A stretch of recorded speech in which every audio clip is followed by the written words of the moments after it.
Welcome to my incredibly biased review of a machine that we built. We did a full build series on this machine, so you can review that if you're interested.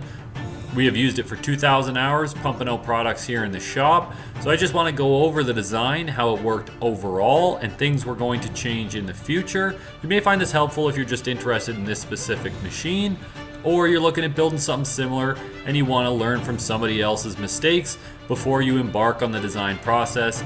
And I think there's some helpful information in here, so let's get started. So before we can talk about whether this machine met our expectations, we need to establish what our expectations were. The first one was just the buildability of the machine. So we wanted something that was easier to put together and that we could replicate quickly and efficiently when we need to build more. And we covered that thoroughly in our build series, and I think that we checked that box off. I'm pretty satisfied with this whole build as far as the assembly process.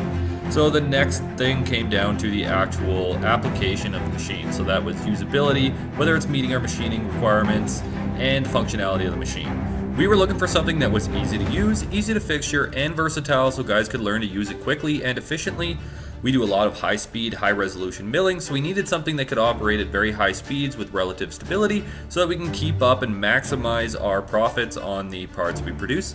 And lastly, we just needed something that was serviceable and offered longevity. We are going to run this for tens of thousands of hours, so we need something that will keep up with that, something where we can repair and replace parts as needed and keep up with the maintenance. So it needs to be serviceable in a way that people are willing to do it on a regular basis. To prove that we really do use it, I didn't even clean it up. This is about the state we usually keep it in. You can see it's covered in grease and sawdust and all the grime of day-to-day work. We have it fixtured specifically for a product that we're making, but it does get used.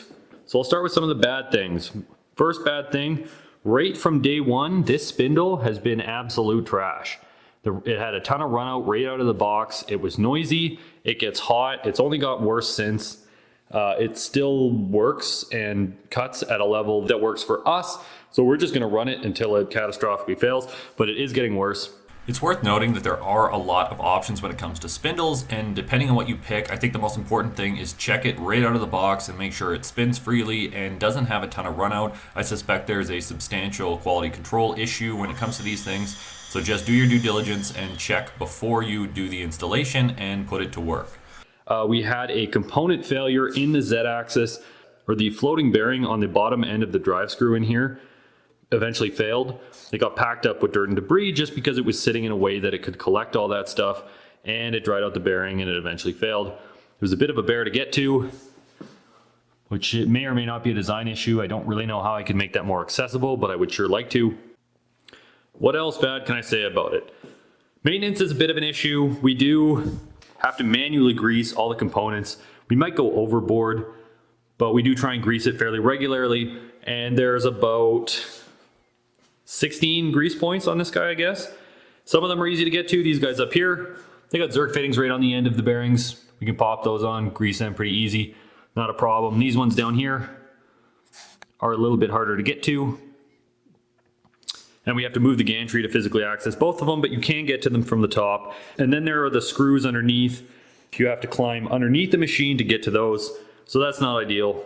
There are options here as well. You can either design a machine around accessibility as far as manually greasing goes. There are also auto greaser options that can be implemented.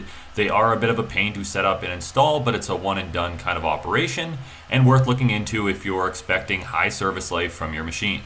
One of the big complaints I have with this is just the management of debris. This open platform combined with the lack of bellows just chucks debris everywhere. This little dust collector actually works pretty good, but there's still lots of stuff that gets fired off the sides, down into the machine. You can see that all loaded up. And I don't like that. That was a major driver in the redesign we did on the latest build.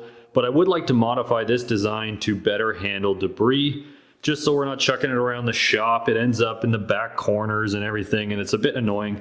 So I think with a maybe more creative design or consideration for the dust management, we probably could contain that a lot better.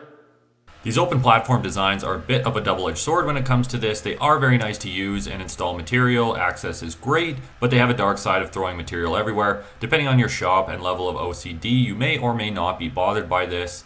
I think with some creative implementations, we could maintain this open platform and improve the overall containment. And that is something we're going to try in a future build. Component performance on this has been really good. This Meso controller has been awesome. We haven't had any problems with this at all. All the closed loop stepper motors on here likewise have been working awesome. They run nicely, they don't get too hot. I have no complaints with them. We haven't had any problems with any of the electronics associated with the control system or the stepper motor drivers or power supplies or anything like that. The bearings and screws likewise, they're not super high-end components, but they've been really good, save for that one bearing that failed in the Z-axis.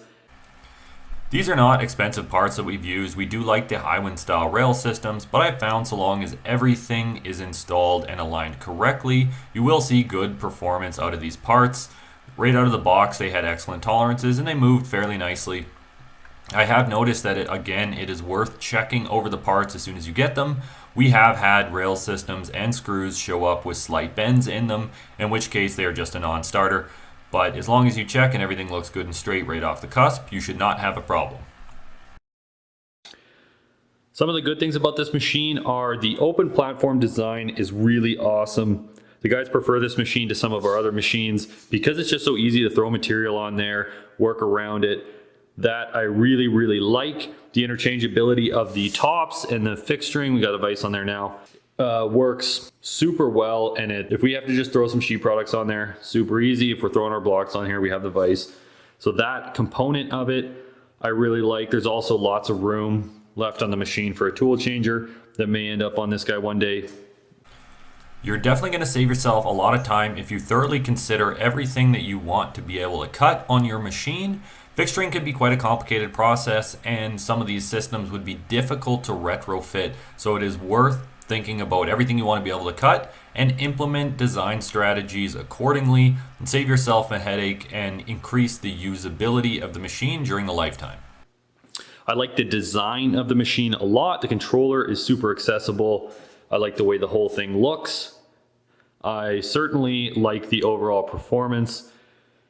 2,000 hours without hardly any problems at all.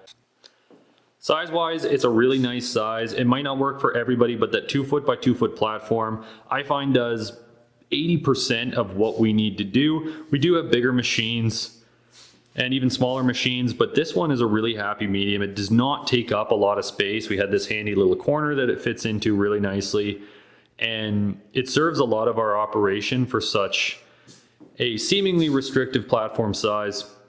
We find ourselves using it a lot more than we thought we would.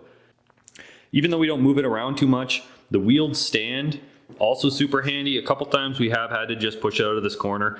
We just wind the feet down and put it back on its wheels, and then we can push it around, push it out to the door if we feel like working out in the sun for the day. All kinds of things, that's really handy. It's definitely our easiest machine to move around. Some of the other equipment needs pallet jacks or more. If you had it stuck in the back corner of a garage and you wanted to use it, you can push it out, no problem. So I like that component of it. I think that was well designed.